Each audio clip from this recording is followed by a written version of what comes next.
What are the 3 secrets to great portrait photography? Let's find out. Hello, my name's James. I'm a portrait photographer from Portsmouth in the UK. You've probably not heard of me. Welcome to my studio. And today we're going to be talking about the 3 things that you can do to instantly improve your photography. The 3 secrets to great portraiture. Joining us for this seminar today is Zoe.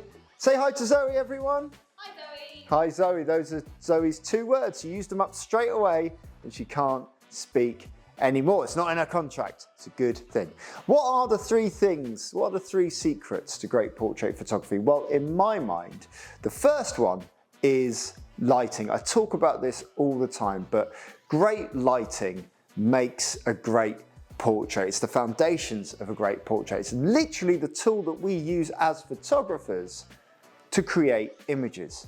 Photo meaning light and graph meaning draw. It is literally the art of drawing with light. At nofussmust.com, we have a ton of workshops, 1 light workshops, 2 light workshops, and 3 light workshops that show you how you can use light to shape faces, to shape bodies, to create great portraits, and portraits that help tell a story. But I always come back to just using 1 light. In a lot of situations, I don't have the privilege of working in a space this big. Sometimes when I'm on location, you only get to work in very, very small spaces. And with that in mind, it's important to remember the foundations and the fundamentals of using just 1 light. And that's what we're going to be using with Zoe today. The 1 light I'm going to be using is this one up here. It's the Elinchrom 3, and I've placed it up on this C stand here, weighted down with sandbags so it's nice and safe. I love using my C stand. It's super versatile.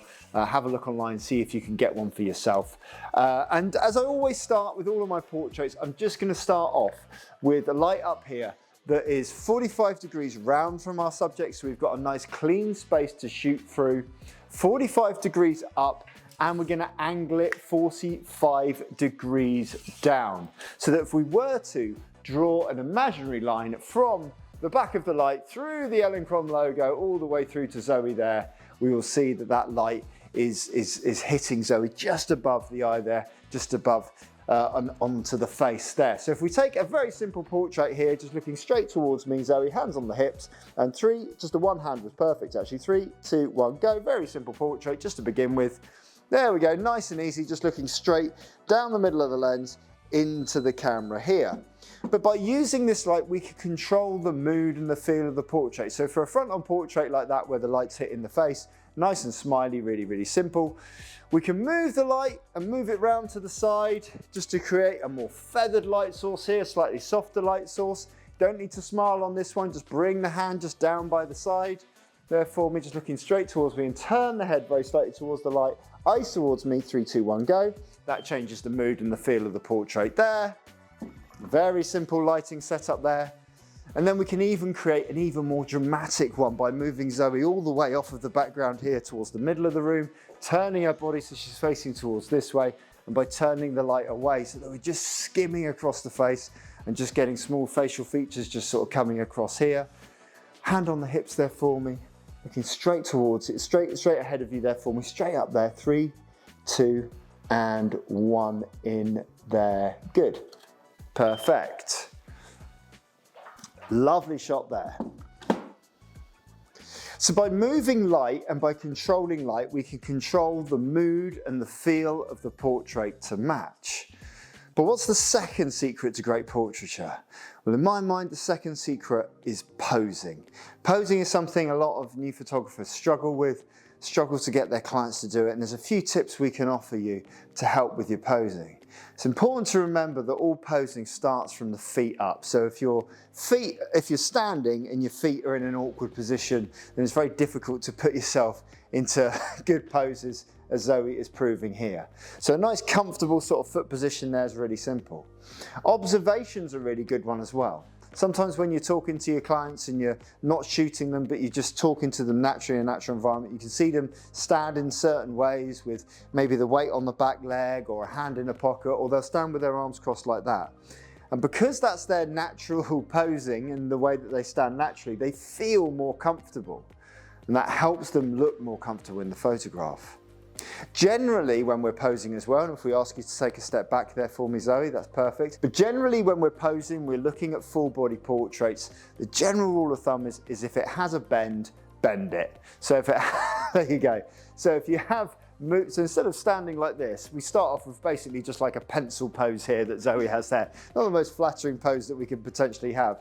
But immediately by bringing the hand up onto the hip, bring the other arm up just onto the top of the thigh there for me, something like that. We've bent not only the wrists and not only moved the shoulders slightly, but we've also moved the elbows. Remember, posing starts from the feet up, so we ask you just to bring your feet a little bit wider there for me, a little bit more, and then just kick the hip slightly to the side here for me, which means that we're now starting to bend the hips, starting to bend the knees, starting to bend the ankles, and now turn the head so we're looking towards the light here. Beautiful.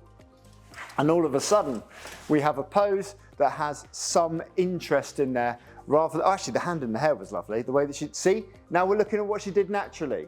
Looking at the natural movement of the hair. It was something that happened though. And because you brought your hand up into the hair there for me just like that, and we can turn the head so we're looking towards there, we have a more natural pose there. Just relax everything there for me, Zoe. Another good example there. Perfect. She's just a naturally good poser. But we're not always blessed with naturally good posers in studio, okay, as models. So sometimes it's a good idea to use a prop or use something a little bit different. And in this instance, what we're going to use here is a stool, and we're going to allow Zoe to sit down on the stool facing this way. All of a sudden, you've given a slightly more nervous model or someone who's not used to having their photograph taken, we've given them a tool and something to use and something else to rely on so they don't feel completely exposed. Sometimes when you're new, if you're taking corporate headshots, people can feel a little bit vulnerable because there's nothing to protect them. It's just literally them stood in a space. And literally just by giving them a stool or something to sit on like that, it can help create a barrier, and it can also help with bending knees, bending joints, and giving us something slightly different. So immediately, if we bring our hand just onto the back of the stool there for me, bring the hand up, the other hand up into the hair, all of a sudden we have a different pose there, just by using a stool and just by changing a few of the attributes and bringing in that rule of if it has a bend, try and bend it. And look at this. She's come back to a natural pose in here. Don't move anything, but that natural pose looks great. So we're going to use this natural pose, just hold that there. And we're just going to take a shot of this, nice and simple in there, looking towards me in 3, 2, and 1. Very simple shot there. So we have lighting and we have posing, but what's the third secret to great portraiture? Well, in my mind, this is a secret that elevates good portraiture into great portraiture, into the portraits that we remember, the portraits that live with us, the portraits that really connect. And it's exactly that, it's connection. Connection is so key in portraits because essentially we're trying to tell the story of a person, the story of a life lived. And that can only come with time. Occasionally you can get lucky in studio and you can create a portrait that has impact, a portrait that sort of sings and has power and comes across to the viewer. But really those connective portraits, those portraits that make you ask more questions than they answer, come with time. And we've worked together with Zoe for a number of years. We've managed to create some of those portraits, but they've only happened over time. And that time element is really key in building trust. And connection comes from trust with your subject. I've heard so many times on so many seminars, and I completely agree with this. More time is spent in studio talking to people, getting to know people, building a rapport, and as a photographer, the key point of listening and understanding other people, their stories, where they've come from, and what's important to them. And only by understanding that can we really key into portraits, key into our subjects, build that connection and build that trust to tell that story that isn't just a great portrait through great lighting and posing that makes sense, but has that connection that builds the portrait to the next level and elevates it to something that will live on for years to come. So, have you enjoyed this lecture? So for this lecture today. Those are the 3 things that I think really matter in portrait photography. Coming up are some of the shots that I've taken over the years that I feel have had really strong connections, some of the ones that I'm really proud of. Just bear in mind that when we look at these photos, the true story from those have come from the connection and the trust that I've built before I hit the shutter. If you've liked this video, you can like and subscribe. You can leave a comment below if you like. So what do you think? What do you think is your secret to great portrait photography? Put it down in the comments below. I'd love to know. And Zoe, what else can they do? I don't know. Did I say like and subscribe? You said like and subscribe. Just be kind, maybe. Be kind. Be kind, be nice. All the best.